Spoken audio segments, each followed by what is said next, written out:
میری آپ سے یہ ریکویسٹ، اس خلا کی درخواست کو رد کریں اور میری بیوی کی کسٹڈی مجھے دیں۔ میں اس کا علاج کرواؤں گا، جتنا خرچہ ہوگا میں کروں گا، جو میری بیوی سے الگ مت۔ اسرا، آپ اپنے شوہر سے علیحدگی چاہتی ہیں؟ آپ اپنے شوہر کے بیان کے جواب میں کچھ کہنا چاہیں گی؟ یہ جھوٹ کہہ رہے ہیں، میں بالکل ٹھیک ہوں، میں پاگل نہیں ہوں۔ کیا چھوڑ دینا اتنا آسان ہوتا ہے؟ مشکل ہوتا ہے لیکن زندگی سے بڑھ کر تو نہیں ہے نا۔ کیا سر اپنی زندگی کو ایک مارجن ضرور دیں۔ غلط فیصلے ہو جاتے ہیں لیکن آپ کو پتا ہے سب سے بڑی غلطی کیا ہے ہماری؟ ان غلط فیصلوں کو کنٹینیوٹی دینا۔ کچھ گفٹس لائے ہوں آپ لوگوں کے لیے، اس امید سے کہ ہمارے درمیان جو فاصلے وہ بھی جلد ختم ہوں گے۔ اس گھر میں ہر شخص تمہاری اصلیت جانتا ہے، اگر کورٹ کے آرڈرز نہ ہوتے ہمارا سایہ بھی نہ پڑنے دیتا اپنی بہن پر۔ تو لے جناب، آنے والا ایپیسوڈ بہت زیادہ انٹرسٹیڈ ہونے والا ہے، کیونکہ اسرا عدالت میں جو بھی بیان سلطان کے خلاف دے گی وہ سب کو بہت زیادہ حیران کر دیں گے۔ تو ہوگا کچھ اس طرح سے کہ اسرا جو ہے وہ سلطان کے خلاف، اس کی توقعات کے خلاف سارے بیان دے گی، جس کی وجہ سے سلطان بھی حیران ہو جائے گا، جبکہ سلطان ہے وہ چاہتا ہے کہ ہمارا شادی شدہ تعلق پھر سے قائم ہو جائے، لیکن اسرا جو ہے وہ اپنے سرور بھائی کے ساتھ مل کر سلطان کو شکست دے دے گی۔ اور دوسری طرف یہ دیکھا جا رہا ہے کہ اسرا کے بھائی کا کوئی دوست آ نکلا ہے جو کہ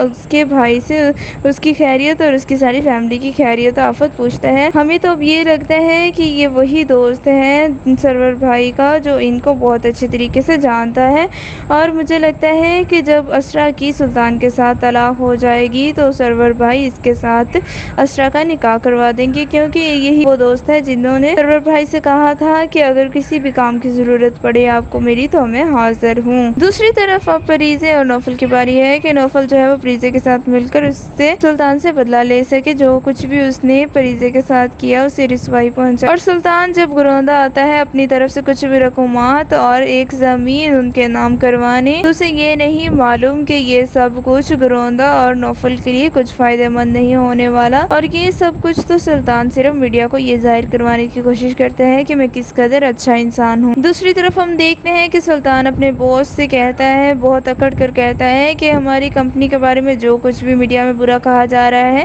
یا ہماری کمپنی کو بدنام کرنے کے لیے جو کچھ بھی کہا گیا ہے میں بہت جلد اس کو ٹھیک کر دوں گا، لیکن یہ تو صرف کہنے کی بات ہے، ایسا کچھ بھی نہیں ہوتا۔ سلطان کا حال کافی قابل رحم ہو جائے گا، اور جو کچھ بھی اس نے اذیتیں دوسروں کو دی ہیں اس کے ساتھ تو ایسا ہونا ہی تھا۔ اب دیکھنے کو یہ لگتا ہے کہ شاید ڈرامے کا اینڈ ہونے والا ہے اور بہت جلد اس کا اینڈ ہو بھی جائے گا، جب سلطان کو اس کے کیے کا بدلہ مل جائے گا، اس کو اس کے کیے ہوئے گناہوں کی سزا مل جائے گی، اور جب ڈرامہ اپنے کلائمیکس کو پہنچ جائے گا تو یہ ختم ہو جائے گا۔ آنے والے ایپیسوڈ بہت زیادہ ایکسائٹنگ ہونے والے ہیں۔ اس طرح کے مزید اپڈیٹس جاننے کے لیے ہمارے چینل کو لائک، سبسکرائب کریں۔